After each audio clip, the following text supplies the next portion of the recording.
तो कहानी के शुरू में हम 15 साल की सिमी को देखते हैं, जो थोड़ी सी मोटी थी, वजन में ज्यादा।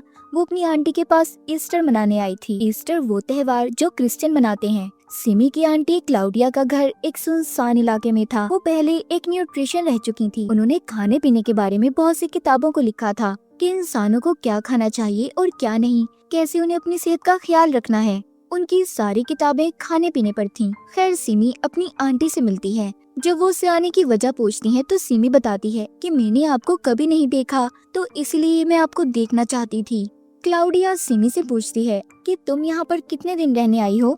सिमी जवाब देती है 1 हफ्ता। क्लाउडिया कहती है नहीं, तुम 1 हफ्ता मेरे घर पर नहीं रुक सकती, तुम ईस्टर से पहले यहाँ से चली जाना। ये बात सुनकर सिमी थोड़ा हैरान हो जाती है। क्लाउडिया कहती है क्योंकि ईस्टर को हम लोग अकेले ही मनाना पसंद करते हैं। अब वो जाते जाते सिमी से ये कहती है कि तुम मेरे बेटे के कमरे में रह सकती हो। जिसके बाद सिमी अपनी मॉम को फोन करती है। सिमी का मकसद दरअसल यहाँ पर कुछ और था, जिसको वो बताने से शर्मा रही थी। वो बहुत मोटी थी, तो इसीलिए वो अपनी आंटी के पास कुछ ऐसी चीजों को सीखने आई थी जिससे कि वो एक आम लड़की की तरह खूबसूरत नजर आ सके। रात को जब ये सभी खाना खाते हैं तो यहाँ पर हमें क्लाउडिया का बेटा दिखाया जाता है, जिसका नाम फिलिप था। दरअसल फिलिप के असल डैड मर चुके थे, जिसके बाद क्लाउडिया ने एक दूसरे आदमी से शादी कर ली जो इनके साथ ही रहा करता था। मगर खाना खाते हुए सिमी ये बात नोटिस करती है, क्लाउडिया का हस्बैंड उसके बेटे फिलिप को बिल्कुल पसंद नहीं करता। क्लाउडिया बहुत ही प्यार से फिलिप के लिए खाना लाती है। उसने मीट गोश्त को छोटे छोटे टुकड़ों में करके फिलिप को खाने के लिए दिया। सिमी देखती है कि मेज पर सिर्फ फिलिप और वो खाना खा रहे हैं, जबकि क्लाउडिया और उसका हस्बैंड ऐसे ही बैठे थे। उसी रात सिमी अपने मोटापे की वजह से बहुत परेशान थी, और जैसा कि हमें पता है कि उसका मकसद अपनी आंटी के पास भी आने का यही था कि वो स्मार्ट हो सके। कमरे में फिलिप सिमी से बदतमीजी करता है क्योंकि वो उसे अपने कमरे में रखना नहीं चाहता था। तभी क्लाउडिया आती है जो अपने बेटे को गुड नाइट किस करके उसके फोन को चेक करके चली गई थी। अगली सुबह सिमी वॉक करने जंगल में जाती है, जहाँ पर उसे सूखी लकड़ियों से बना हुआ एक हट झोपड़ी दिखाई दी थी, जिसमें एक बैग भी रखा हुआ था। खैर वो इस बात पर ज्यादा ध्यान नहीं देती और घर आ गई थी। वो नहाकर जब वापस आती है तो क्लाउडिया के हस्बैंड को देखती है जो वर्जिश कर रहा था। सिमी ये देखकर हैरान थी कि वो अभी भी इतना फिट है, हालांकि उसकी उम्र बहुत ज्यादा थी, मगर अब वो एक जवान लड़के की तरह नजर आ रहा था। सिमी कमरे में जाकर अपनी आंटी को देखती है जो उसका सामान अलमारी में रख रही थी। क्लाउडिया को सिमी के सामान से अपनी किताब मिलती है, जिसे वो देखकर खुश होती है और पूछती है क्या तुमने मेरी इस किताब को पढ़ा। सिमी बताती है हाँ, मैं आपकी हर किताब को पढ़ती हूँ। शाम को सिमी देखती है क्लाउडिया और उसका हस्बैंड बहुत परेशान थे क्योंकि फिलिप कहीं पर चला गया था। वो पुलिस को कॉल भी करते हैं और फिर तीनों उसे ढूंढने निकल गए थे। जल्द ही फिलिप उन्हें पास वाले जंगल से मिल जाता है। क्लाउडिया अपने बेटे को देखकर बहुत खुश थी कि चलो शुक्र है वो जल्दी मिल गया। रात को क्लाउडिया सिमी से कहती है कि अगर तुम अपना वजन कम करना चाहती हो तो मैं तुम्हारी मदद कर सकती हूँ। डिनर रात के खाने में क्लाउडिया बहुत ही मजेदार खाना बनाती है, मगर वो सिर्फ फिलिप को दे रही थी और सिमी से कहती है कि अगर तुम पतला होना चाहती हो तो तुम्हें अगले 4 दिन तक कुछ भी नहीं खाना। ये बात सुनकर सिमी थोड़ा हैरान थी क्योंकि वो इन सब चीजों के लिए तैयार नहीं थी। वो ये नहीं जानती थी कि इतनी जल्दी उसका खाना ऐसे क्लाउडिया बंद कर देगी। तभी वो ये भी नोटिस करती है कि फिलिप हमेशा डरा और सहमा हुआ रहता था। रात का बचा हुआ खाना जब सिमी फेंक रही थी तो उसका दिल भी करता है कि वो थोड़ा सा खा ले, मगर खुद पर काबू पा लेती है। रात को सोने से पहले क्लाउडिया उसका वजन भी चेक करती है। वो सिमी से कहती है कि मैं तुम्हारा रोज वजन चेक करूंगी और तुम्हें मेरी हर बात को मानना होगा, वरना तुम कभी भी एक खूबसूरत लड़की नहीं बन सकती। सिमी अपनी आंटी क्लाउडिया से ये वादा करती है कि वो उसकी हर बात को मानेगी। ये बात सुनकर क्लाउडिया भी खुश हो गई थी। जिसके बाद सिमी जब रात को सोने बेड पर आती है तो देखती है उधर एक मरा हुआ चूहा था। ये देखकर वो डर गई थी और क्लाउडिया को बुलाती है। उसने उस मरे हुए चूहे को साफ कर दिया था। अब सिमी उस बेड पर सोना नहीं चाहती थी क्योंकि वो डर गई थी। उसे लग रहा था कि ये काम फिलिप का होगा, क्योंकि उसने उसके हाथ में हमेशा एक चाकू देखा था और उस चूहे का सर भी कटा हुआ था। इसीलिए वो बाहरी सोफे पर सोने का फैसला करती है।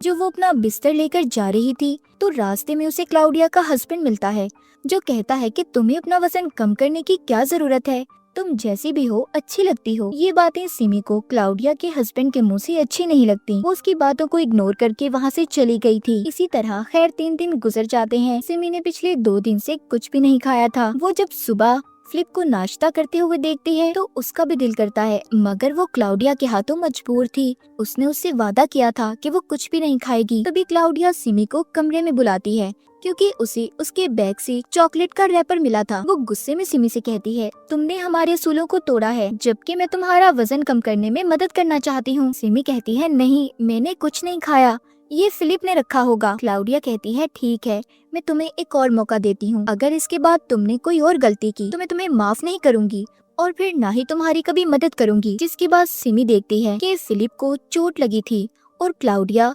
उसको भाप दे रही थी। ऐसा लगता था कि जैसे उसकी आंख पर किसी ने मारा हो। पूछने पर क्लाउडिया बताती है कि फिलिप सीढ़ियों से गिर गया और कुछ नहीं। मगर सिमी को ऐसा लग रहा था कि शायद क्लाउडिया का हस्बैंड फिलिप को मारता है। फिलिप भी खामोश रहता था, इसलिए वो उससे भी कुछ नहीं पूछ सकती थी। रात को खाना सिर्फ फिलिप ही खाता है। सिमी उसे बस देख रही थी। जाहिर है उसका खाना बंद था। उसी रात क्लाउडिया सिमी को एक तावीज देती है। उसे गले में पहनाकर कहती है, देखो, अगर तुम्हें भूख लगे तो तुम इस तावीज को चुम लेना, जिससे तुम्हें कभी भूख नहीं लगेगी। कमरे में बेड पर चूहे के मरने के बाद सिमी कभी भी कमरे में सोने नहीं गई थी। वो बाहरी सोफे पर सोया करती थी।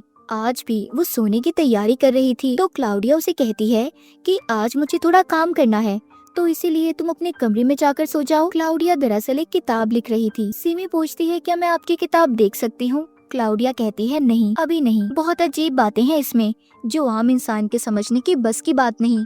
और शायद यही वजह थी कि अब क्लाउडिया की किताबें बिकना भी बंद हो गई थी। क्लाउडिया के पास आखिर ऐसी क्या बातें थी, ये तो हमें कहानी में आगे जाकर पता चलेगा। सिमी खैर अपने कमरे में आ जाती है। उसे भूख की वजह से नींद भी नहीं आ रही थी। वो उठती है और फ्रिज में जाकर खाना ढूंढने लगती है, मगर फ्रिज बिल्कुल खाली था। तभी वहाँ पर क्लाउडिया का हस्बैंड आता है, जो सिमी के साथ बदतमीजी कर रहा था। सिमी के हाथ में चाकू था, जिससे वो उसे जख्मी कर देती है। तभी उसकी आँख खुल गई थी। इसका मतलब सिमी का ये सिर्फ एक सपना था। वो जब जाकर फ्रिज को खोलती है तो उसमें खाने पीने का सारा सामान मौजूद था। सुबह भी हो चुकी थी। हमेशा की तरह लिपी अकेले खाना खाता है। यहाँ पर सिमी सोचती है कि चलो, मैं तो अपना वजन कम करना चाहती हूँ, इसलिए मैं खाना नहीं खाती। मगर क्लाउडिया और उसके हस्बैंड का आखिर ऐसा क्या राज था? उन्हें कभी भूख नहीं लगती और न ही उन्होंने कभी उसके सामने खाना खाया था। सिमी को भूखे रहे 5 दिन गुजर जाते हैं। आज क्लाउडिया का हस्बैंड शिकार पर जा रहा था। क्लाउडिया अपने हस्बैंड से फिलिप को भी साथ ले जाने का कहती है। सिमी भी उन्हें देखकर पूछती है, क्या मैं भी आपके साथ आ सकती हूँ? क्लाउडिया का हस्बैंड बच्चों को शिकार पर ले जाने के लिए तैयार था। अब ये तीनों शिकार पर चले जाते हैं। फिलिप शिकार में अच्छा तो नहीं था, पर फिर भी वो एक खरगोश का शिकार करता है। जब पास जाकर देखता है तो वो खरगोश पूरी तरह से मरा नहीं था, वो तड़प रहा था। क्लाउडिया का हस्बैंड फिलिप को एक चाकू देता है और उसे मारने का कहता है ताकि वो खरगोश और न तड़पे। फिलिप बहुत घबरा रहा था, वो बहुत ज्यादा डरा हुआ नजर आता है। तभी सिमी उसके पास आती है और उस खरगोश को चाकू से मार देती है। घर आकर वो फिलिप से पूछती है कि तुम इतना डरे हुए क्यों रहते हो? क्या तुम्हारे डैड तुम्हें मारते हैं? फिलिप कहता है, नहीं, मुझे अपने डैड से नहीं बल्कि अपनी मॉम से डर लगता है। वो जरूर मुझे नुकसान पहुंचाने की कोशिश कर रही हैं। सिमी कहती है, तुम गलत सोच रहे हो, तुम्हारी मॉम एक अच्छी औरत है, वो तुम्हें भला नुकसान क्यों पहुंचाएंगी? फिलिप कहता है, ये सिर्फ एक दिखावा है उनका अच्छा बनने का। सब बातें सुनकर सिमी क्लाउडिया के पास जाती है और पूछती है कि आखिर फिलिप आपके बारे में ऐसे गलत क्यों सोचता है। ये बातें सुनकर क्लाउडिया रोने लगी थी। वो सिमी को बताती है कि मेरे बेटे का दिमागी तवाज़ुन खराब है, वो घर से अक्सर भाग जाता है और अब तो पुलिस भी हमारी उसे ढूंढने में मदद नहीं करती, क्योंकि वो कई बार भाग चुका है, इसीलिए वो मुझसे नफरत भी करता है। सारी बातें सुनकर सिमी क्लाउडिया को हौसला देती है और दोबारा से कमरे में सोने चली गई थी। तभी उधर क्लाउडिया आती है, जो हर रोज की तरह फिलिप को गुड नाइट बोलने आई थी। क्लाउडिया के जाते ही फिलिप सिमी से कहता है, देखा तुमने, वो मुझसे नफरत करती हैं, वो मुझे मार देंगी एक दिन। खैर इन बातों पर सिमी अब फिलिप के ज्यादा ध्यान नहीं देती, क्योंकि उसे ऐसा लग रहा था कि शायद ये पागल है और फजूल बातें करता है। सुबह को सिमी देखती है कि क्लाउडिया बाहर कुछ दफना रही है। जब वो उसके जाने के बाद चेक करती है तो उधर उसे एक गुड़िया और फिलिप की तस्वीर मिली थी। ये देखकर तो सिमी हैरान हो गई थी और कॉल करके अपनी मॉम को सब बताती है। उसकी मॉम कहती है कि क्लाउडिया ऐसे काले जादू पर यकीन तो करती है, पर हाँ, वो किसी को नुकसान नहीं पहुंचा सकती। तभी पीछे से क्लाउडिया भी आ गई थी। ये देखकर सिमी भी फोन को बंद कर देती है। सिमी के दिल में अजीब अजीब ख्याल आ रहे थे, इसीलिए वो उस किताब को देखना चाहती थी जो हाल ही में क्लाउडिया लिख रही थी। जैसे ही वो उस किताब को देखती है तो डर जाती है, क्योंकि उस किताब में काले जादू जैसी चीजें और भूतों की ड्राइंग्स बनी हुई थी। उसमें ये भी लिखा हुआ था कि अपने बच्चों को कैसे खाया जाता है जादू के दौरान। ये सब तो देखकर सिमी का बुरा हाल था। वो यहाँ से अब जाना चाहती थी। वो एक दिन देखती है कि क्लाउडिया खाना खिलाते हुए फिलिप को मार रही है। सिमी को ये सब कुछ अजीब लग रहा था। वो एक पल के लिए भी यहाँ पर रुकना नहीं चाहती थी, इसलिए वो भी एक प्लान बनाती है और फिलिप को बताती है कि मैंने गेट की चाबी को चुरा लिया है। फिलिप उसे कहता है कि सुबह 6 बजे हम दोनों इस घर से निकल जाएंगे। इतना कहकर सिमी सो गई थी, मगर वो जब जागती है तो सुबह के 8 बज चुके थे। फिलिप भी वहाँ पर नहीं था। घर का दरवाजा भी खुला हुआ था। वो सोचती है इसका मतलब फिलिप अकेला ही उसे यहाँ पर छोड़कर भाग गया। तभी क्लाउडिया का हस्बैंड आता है, जो सिमी से पूछता है कि क्या तुम वापस अपने घर जाना चाहती हो। वो कहती है हाँ, मैं अब यहाँ पर और ज्यादा नहीं रुकना चाहती। वो कहता है तुम अपना सामान पैक करो, मैं तुम्हें छोड़ आऊंगा। सिमी अब इस घर से जाने से पहले आखिरी बार फिलिप को मैसेज करती है कि वो कहाँ पर है। तभी जवाब में फिलिप उसे अपनी उंगली भेजता है। ऐसा लग रहा था कि जैसे वो उसे छेड़ रहा हो। ये देखकर सिमी को गुस्सा आ गया था। अब उसे लगता है कि फिलिप वाकई पागल था और क्लाउडिया ने जो बातें उसके बारे में बताई थी वो सब बातें सच थी। इसीलिए सिमी ने अपने फैसले को बदल दिया था।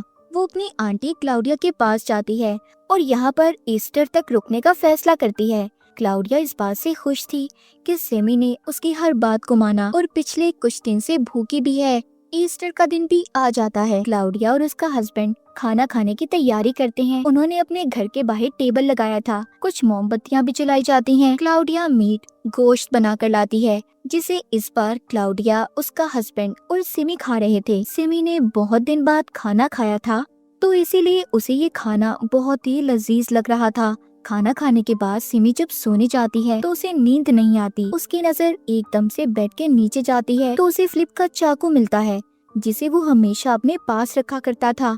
उसे अब अजीब लगता है। वो उसकी भेजी हुई तस्वीर को एक बार फिर देखती है, जूम करती है। जब वो उस तस्वीर पर गौर करती है तो वो फार्म हाउस की तस्वीर थी, जहाँ पर एक हथौड़ा रखा हुआ था। ये सब कुछ सिमी ने पहले भी देखा था, इसीलिए उसे लगता है कि शायद फ्लिप फार्म हाउस में छुपा हुआ है। वो जाकर जब फ्लिप को आवाजें लगाती है तो उसका शक सही था। उसे फ्लिप फार्म हाउस में मिलता है, मगर जिंदा नहीं, मरा हुआ। उसके जिस्म का आधा हिस्सा कटा हुआ था। जो रात के खाने में सिमी ने गोश्त खाया था और बाकी सबने भी, वो फ्लिप का ही था। ये देखकर तो सिमी खुद को संभाल नहीं पाती। वो पागलों की तरह हो गई थी।